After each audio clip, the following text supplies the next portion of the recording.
this podcast will be running 1 year after the murder of George Floyd.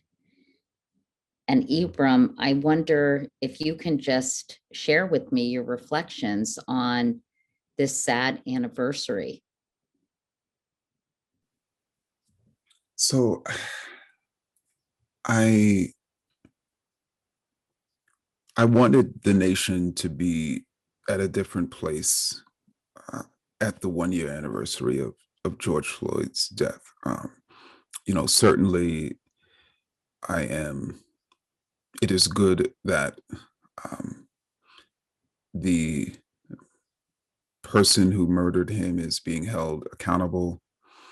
Certainly it is good that there is a larger number of Americans, and indeed people around the world, who are aware of the existence of systemic racism, who are aware that there's fundamental problems in American policing.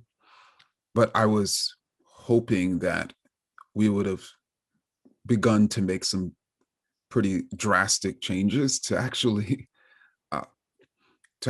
sort of solve these systemic problems, and we're still in a moment in which we're arguing over whether even racism exists. And even though we live in a nation of racial inequities and that are all around us, so I have mixed feelings. I'm elated that there's this awareness, and certainly more awareness than this time last year, but at the same time, I am frustrated that there hasn't been more action. If you had a magic wand, Ibram, and you could have said, these are the changes that we needed to see, these are the changes that make me feel hopeful about the future and the present, what would those have been? So I think,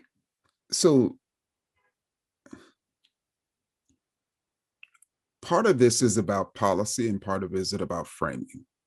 So as a result of the COVID-19 pandemic, and even as a result of the economic pandemic within the pandemic, the number of Americans who've lost jobs, who've lost businesses, who've fallen into poverty, if we as a nation would have not only provided relief as we have to a certain extent to people, but we would have also said that this relief isn't just relief to get people back on their feet, to get businesses going again. This is also a crime fighting measure. In other words, the communities, the neighborhoods in our nation with the highest levels of poverty and unemployment are also typically the neighborhoods with the highest levels of violent crime.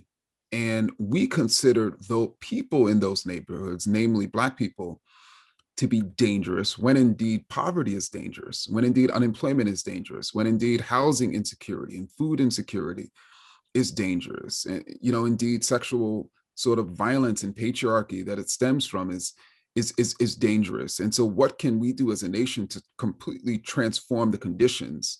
And that would have been the start, right? And we would be working on, how do we eliminate, again, housing insecurity? How do we eliminate the fact that so many Americans don't have access to quality healthcare? And we would have, again, seen those as not only efforts to help people, but even efforts to eliminate violent crime or reduce it.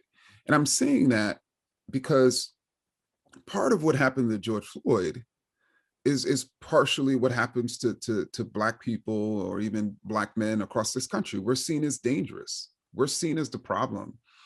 And the solvent is, more weapons or more armed people in our communities, as opposed to weaponizing against the social conditions in those communities. And so that's what I would have wanted us to be thinking, that big and broadly.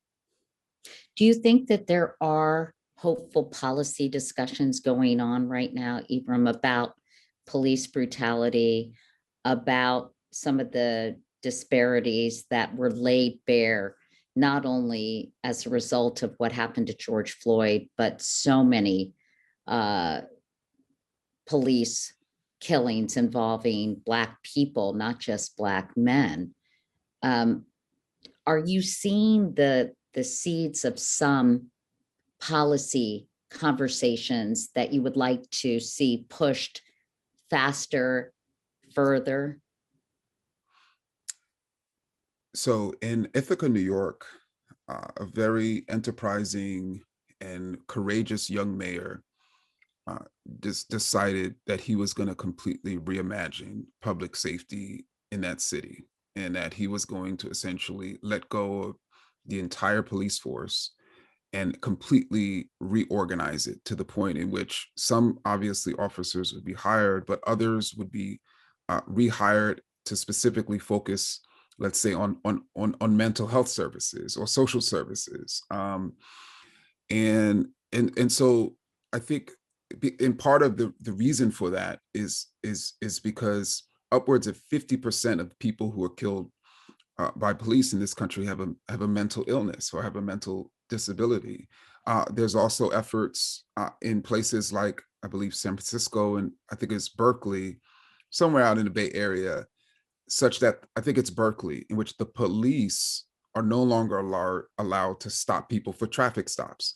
Why? Because there's so many people who die unarmed during traffic stops, as Dante Wright did in Minnesota. And then there are certainly efforts to think more deeply about funding. And I think, Katie, this is the fundamental question. Why are people committing crimes? Are people committing crimes out of despair and poverty and unemployment? Or are people committing crimes because there's something culturally or fundamentally wrong with them? And how we answer that question is going to determine how we sort of, attack the issue.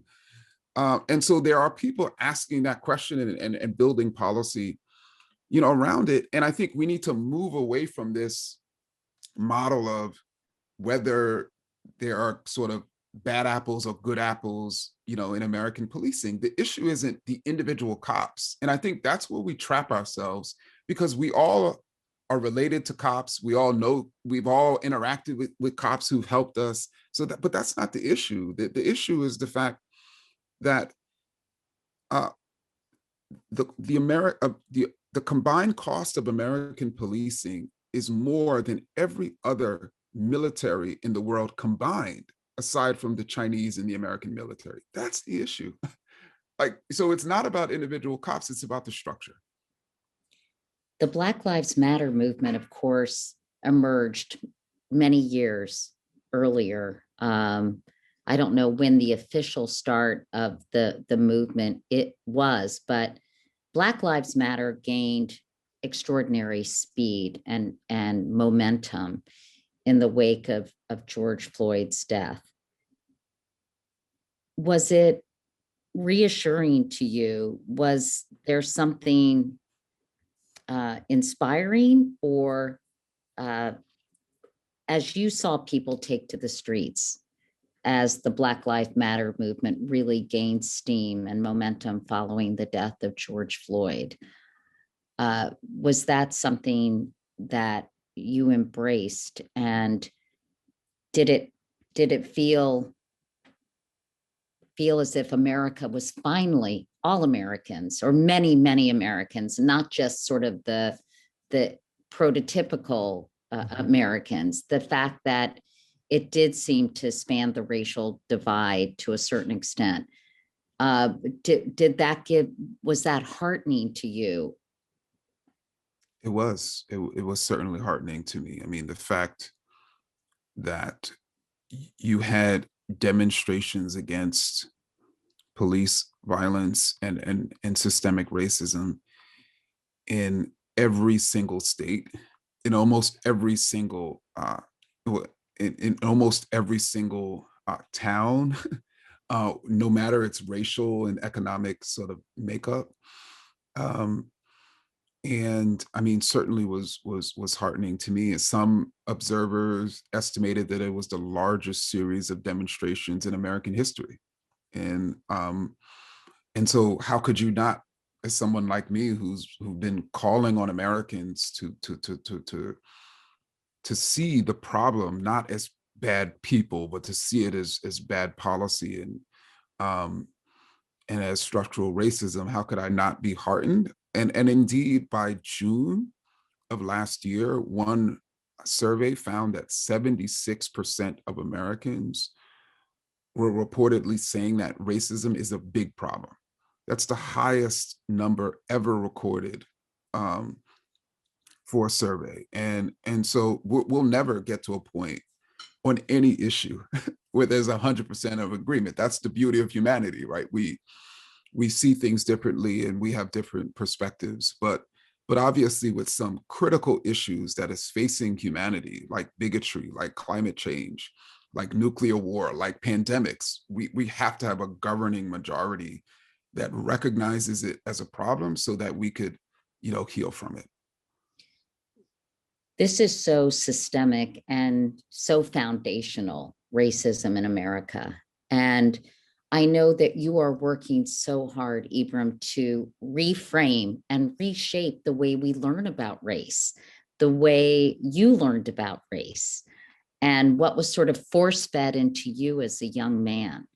And and you're doing so much in that arena. So I wanted to kind of deconstruct that briefly, or we don't have to be brief, but tell me about how you're trying to address this at a very young age, because it seems to me the more we're culturally conditioned, the harder it is to unlearn certain attitudes and behavior.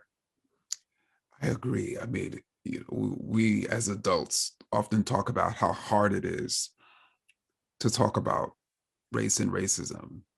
Part of that is because we only really started talking about it as adults, right? If we would have been conditioned to talk about it and conditioned on how we should talk about it, from a young age, then I think it would be easier for all of us. And so part of, for me, in ensuring that the youngest of people are talking about this is so that they have easier lives than we do, right, over this specific issue.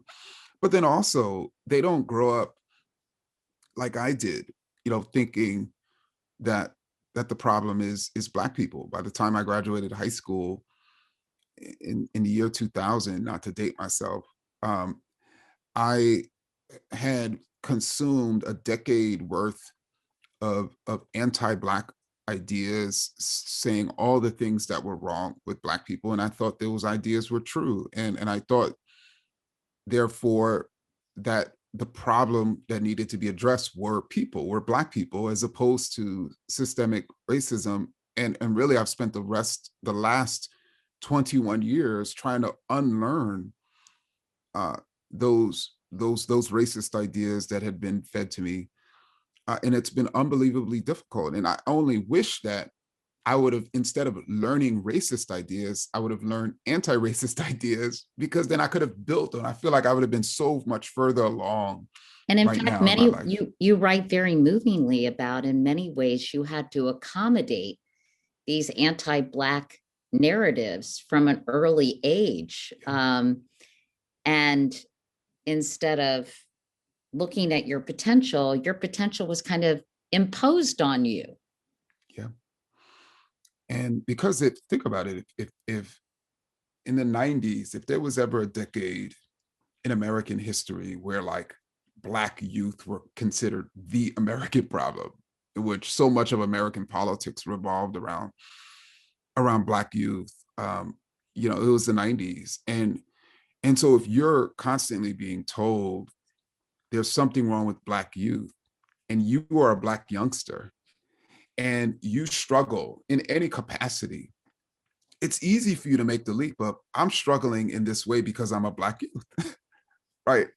As opposed to, I'm struggling in this way because I should be working harder, or I should be doing this, or I should be doing that.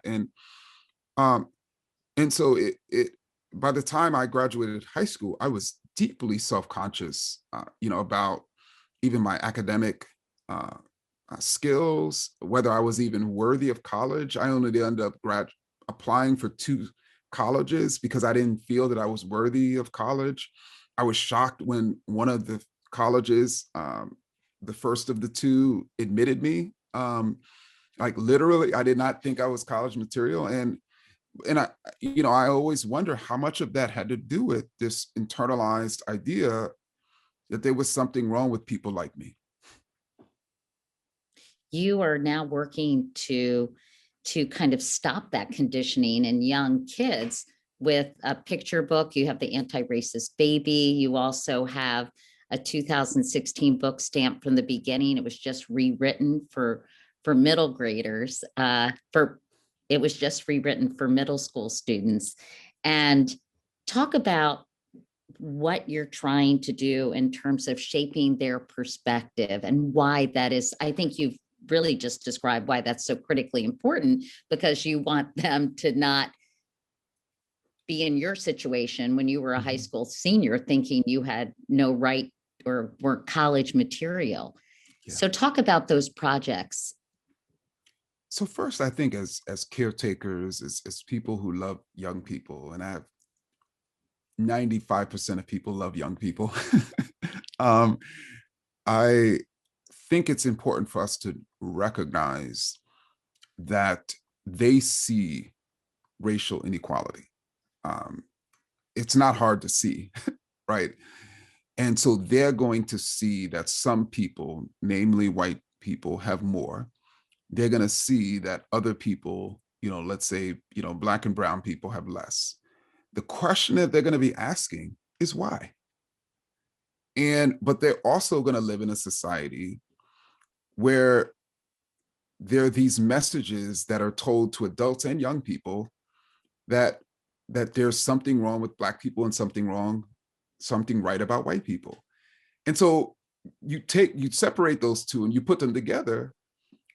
Young people, if we're not talking to them about why certain people have more and other people have less, will they not conclude that white people have more because they are more? Will they not conclude that Black people have less because they are less? Will they not then look at themselves?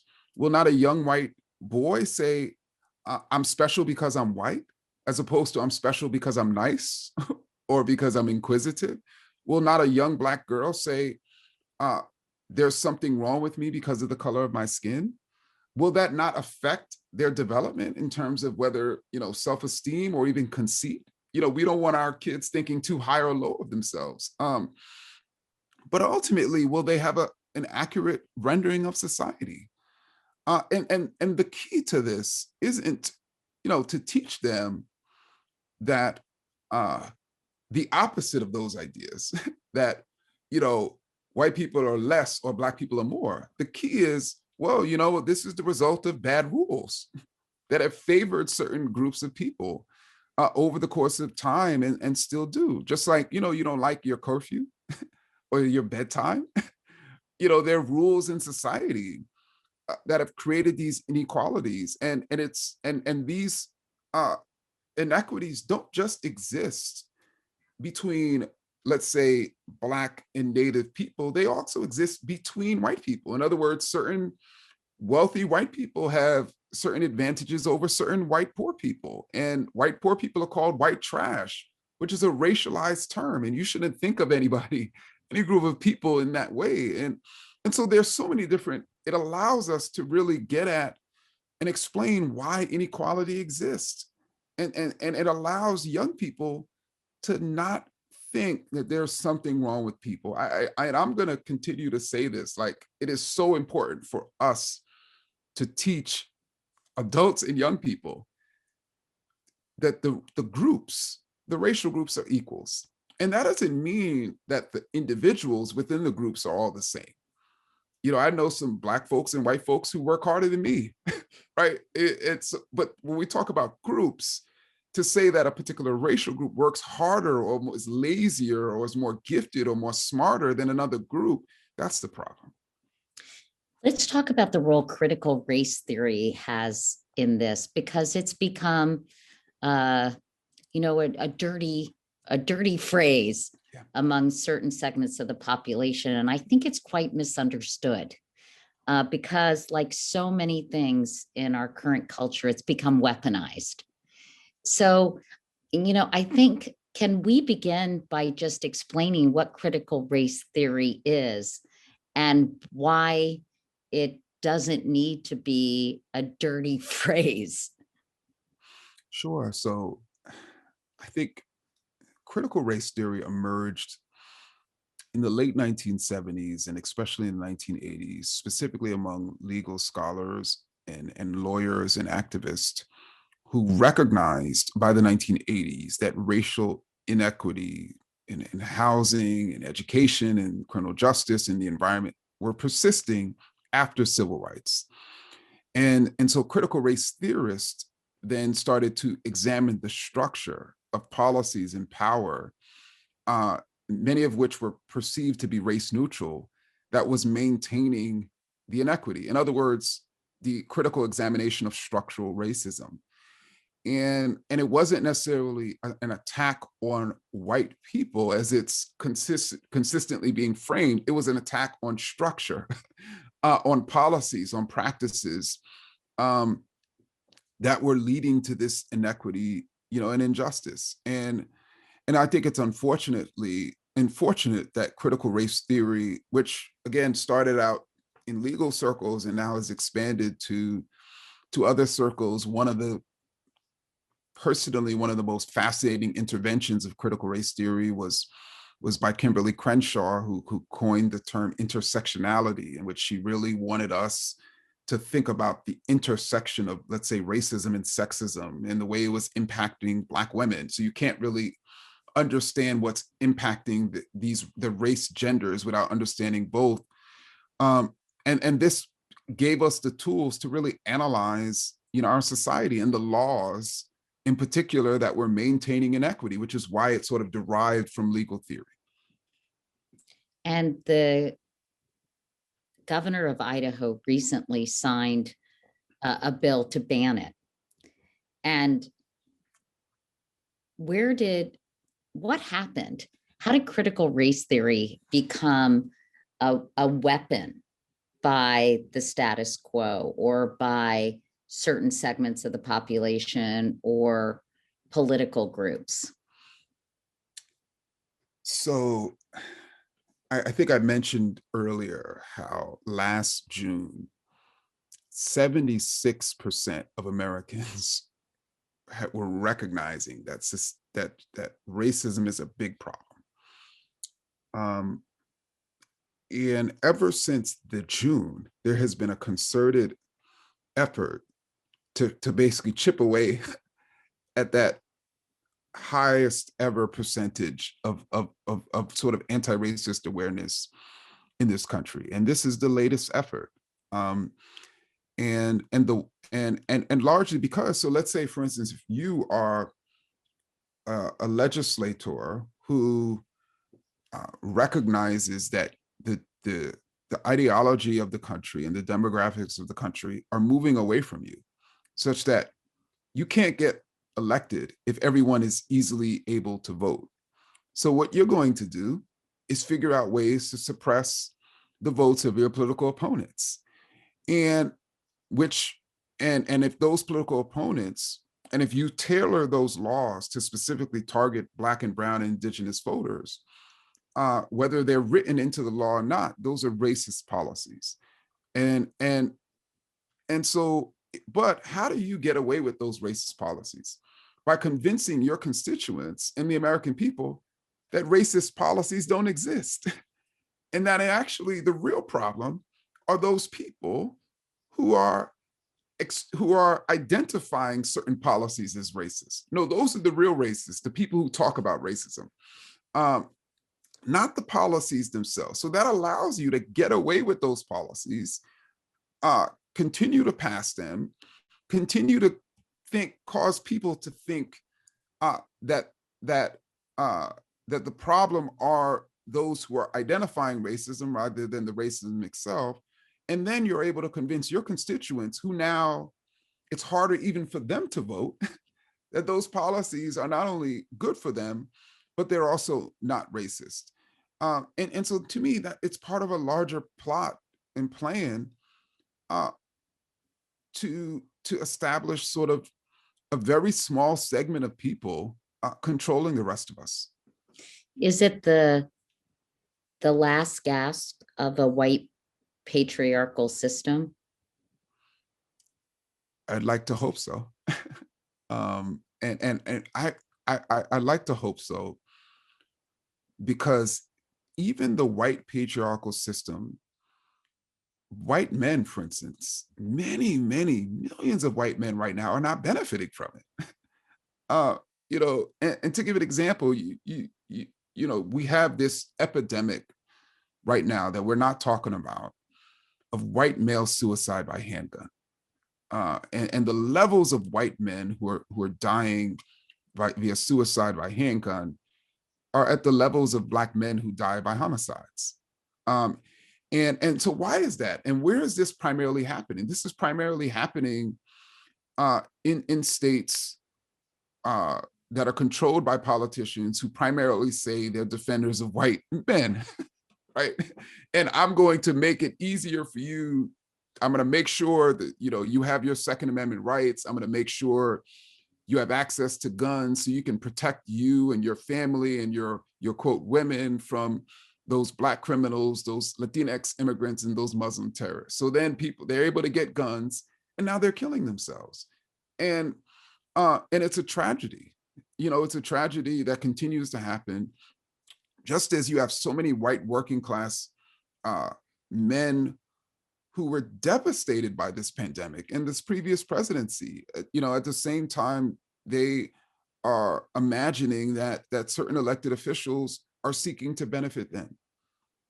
We've become so tribalistic, Ibram, and it seems like that we're just a society of warring tribes, that it's a zero-sum game, and that someone else's move toward equality is going to hurt someone else. I'll never forget, I worked at a network, and the guy said to me, here, someone else's success diminishes you, someone else's failure elevates you. Well, you can imagine I wasn't very excited about working at this organization. And I feel like that you could almost apply that to society today. How do we get out of this trap of feeling that if someone else does well, we're not going to do well, and that there's something important and beautiful, dare I say, about leveling a playing field? So I actually think this is an extremely important issue, and it's certainly an issue that Heather McGhee addresses in her new book called The Sum of Us, in which she pushes back against this sort of zero-sum myth of American society, and specifically the myth that many white Americans have, that as people of color gain, they lose. In the most general sense, what I would actually urge white Americans to think about is to not compare their lot to people of color. I think white Americans should be comparing their lot to white Canadians, to white folks in Europe, and think about, what do they have that you don't have? Whether it's universal health care, universal child care, whether it's lower levels of income and economic inequality, whether it's lower levels of white people dying by police, and on and on. And I think if I think white Americans was to change their frame of reference to, okay, you know what, my kid goes to a first-class school, and if we change things, they're going to have to go back and coach. Actually, why can't all of our kids be going to like private jet schools, which you haven't personally even been exposed to, right? And why can't all of us have that level of resources, for our children? Because if we were to change this country, most people would actually gain. But I don't think people think about it in that sense. Particularly white Americans, and this isn't just white Americans. You have Black elites who are like, oh, if things change, we're going to lose. You have, different elites of color who think the same way. And that's just not true. Um, and and and and I think that unfortunately, it's going to take some time for people to realize that. And I think as we make changes and people see that, whoa, I actually thought I was going to lose with the institutionalization of the Affordable Care Act, but I'm gaining. This is actually good for me. Oh, whoa, wait, they're trying to do away with this? No. Even though before I was against it, now I'm going to defend it. And so that's what I'm urging us to be focused on. We need to make people's lives better. We need to show them that by making these huge changes that they're going to gain. There's no better proof than that. It feels as if, Ibram, we may take 2 steps forward, 1 step back. It's just a constant and a dizzying kind of progress and then setbacks. Recently, Nicole Hannah-Jones was denied this position at the University of North Carolina, Chapel Hill. She was denied tenure by the Board of Trustees. What was your reaction to what happened to her and the outcry that resulted? And what did it tell you about the power imbalance in the country that still exists? So I wasn't surprised and that the Board of Trustees at UNC Chapel Hill would politicize her tenure case and decide that they were going to deny her tenure. And the reason why I wasn't surprised is because as someone who has been doing similar work within the academy, I know that what is expected of scholars and intellectuals like us, like Nicole,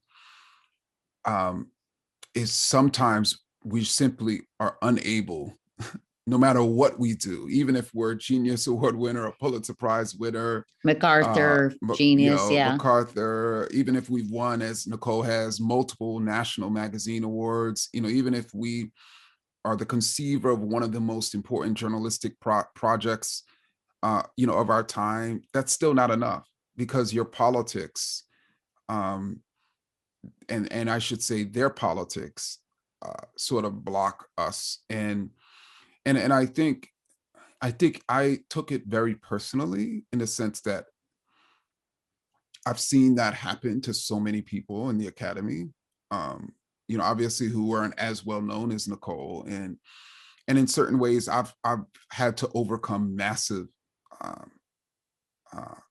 speed bumps because of the type of work I was trying to do. So I was at the same time outraged, because to me she is a slam dunk. She's the type of person that any journalism school in the country would want to have tenured as a full professor teaching their students. At the same time, I wasn't surprised in the least. Have you spoken with her about this? I haven't spoken with her about this specific instance, but over the last year, we have spoken about the similarity, obviously, of the attacks that we've both been receiving, right? And so, she has been just consistently been attacked and, misrepresented for her 1619 project, and really her work in general. And obviously I've been consistently attacked, as well. And so I think we have reassured each other and been there for each other, and been able to,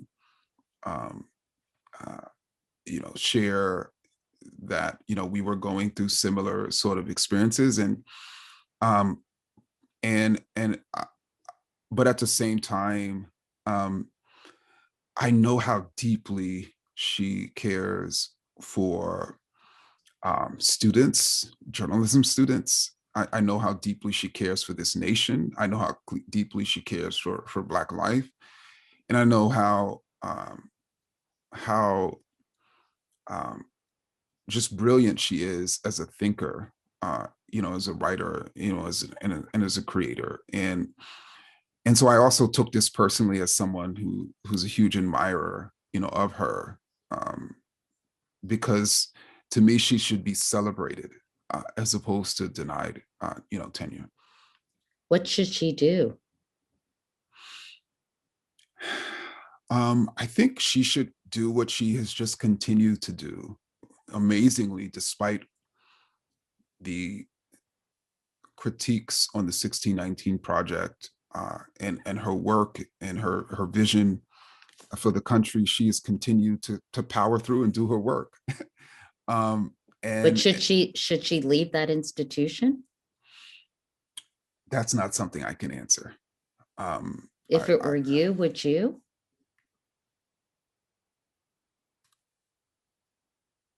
So I think if I was in her shoes, I think I would consider it, certainly. But I'm not sure what I would do.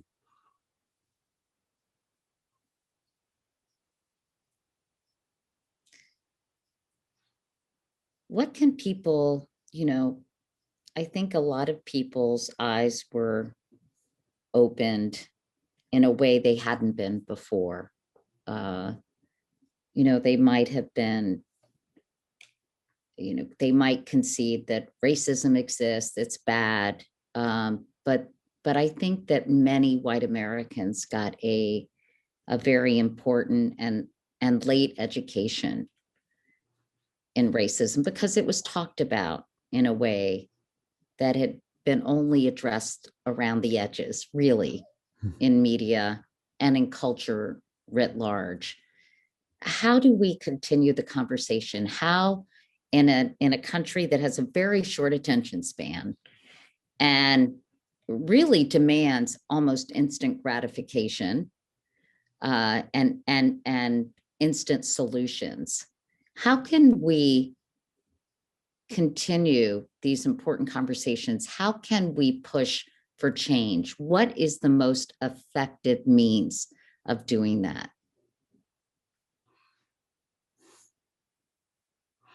I think that we should think about this in terms of as individuals and as organizations and institutions. And so as individuals, each and every one of us can think about sort of what are we passionate about and knowledgeable about? What sector, um, you know, based on our hobbies or our profession or our interest, where are we at in society? Are we in, education? Are we in healthcare? Are we in the environment? Are we in sort of mass media? Where do we sit?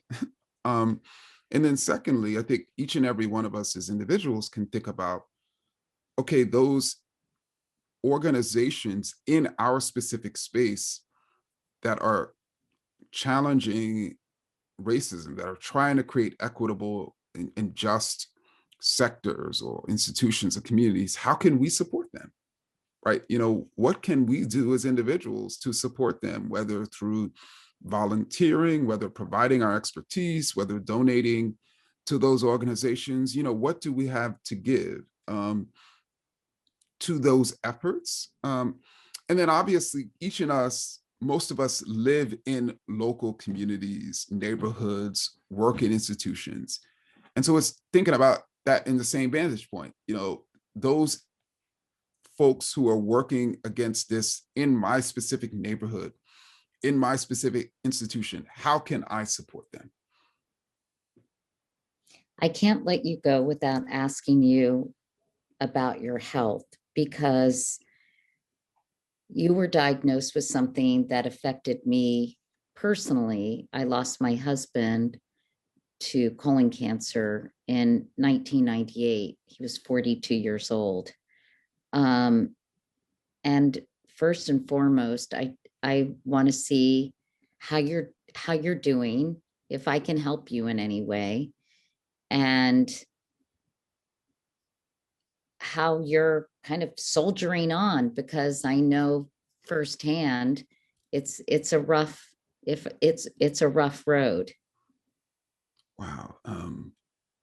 Well, first, of course, you know, um,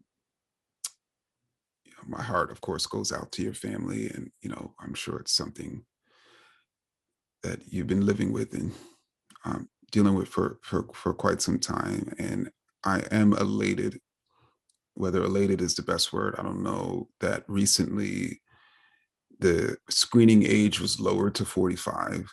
Yes. And so there's a growing awareness of the number of young people who are being diagnosed, and who are facing this ugly disease. Um, and I personally, I was recently, scanned, and everything looks fine. And so I think I've been doing good. I don't have any noticeable cancer in my body. Um, but obviously, it's you just when you have stage 4 cancer, it can come back at any point. And so I feel lucky, and in a way, I feel almost like a survivor's guilt because of so many people who were diagnosed with the same disease who tragically are just not with us. And I'm always asking, why me? Why am I still here and not them? Um, but I also try to soldier on, and as you sort of characterize it, to just do good for the world, right? And to even have a sense of urgency. I think the best aspect of facing this illness is I know, time is something that I know it's not guaranteed, and we all know that theoretically. But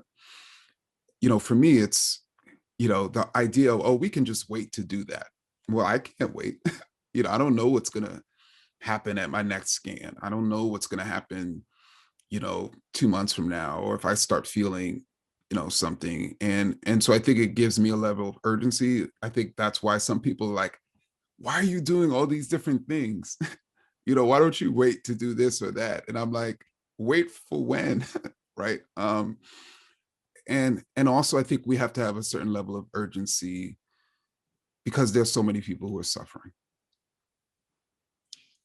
Is that what propelled you? I mean, you're doing so much, Ibram, and I know one of your latest project is that you've gotten together a chorus of Black voices to talk about the African American experience. And you have put together this incredible roster of people. And is that was that born of what's happening to you personally? And because you're kind of, your tentacles are reaching far and wide. I think so. I for me, once an idea emerges, and I, I obviously, I'm only one person. I can only do so much. I need support. But for me, I try to think about, instead of whether we can do the idea, whether we can put together 400 souls, which was just an unbelievable experience to really work with 90 writers, 8 of whom wrote 5 years of African American history amounting to 400 years, and 10 poets who almost acted like these lyrical soloists in the book. So every sort of section would end with a poem to really commemorate the 400th symbolic birthday, as we called it, of Black America. For me, it's always, okay, how can I, not whether I can do it, but what type of support would I need to participate in this project if it's important. And I'm glad I was able to work with Professor Keisha Blain, and we were able to put together 400 souls. And there are 90 writers in all. What did you learn from these people? Because you have been so steeped in this issue for a very long time. What did you personally kind of glean from their experiences that added to your own perspective? So I think the biggest thing that I learned is just how universal history the writing of history and the writing of the past is. And so we had so many people who weren't necessarily trained historians who contributed to the text, but they were also able to write about the past from so many different vantage points in so many different ways, which made this story so compelling. And if anything, it taught me how we can write history in an accessible way, bringing in people, many different people to do so. Thank you for spending this time with me. I really enjoyed our conversation. And you've given me a lot to think about in terms of what more can I do, both individually and, collectively. So thank you. You're welcome. You're welcome, Katie. And, again, I, of course, admire your work, and was so glad recently to see you on Jeopardy. And it looked like you were having tremendous fun. I was very stressed out, Ibram. So I'm glad you thought it looked like I was having fun.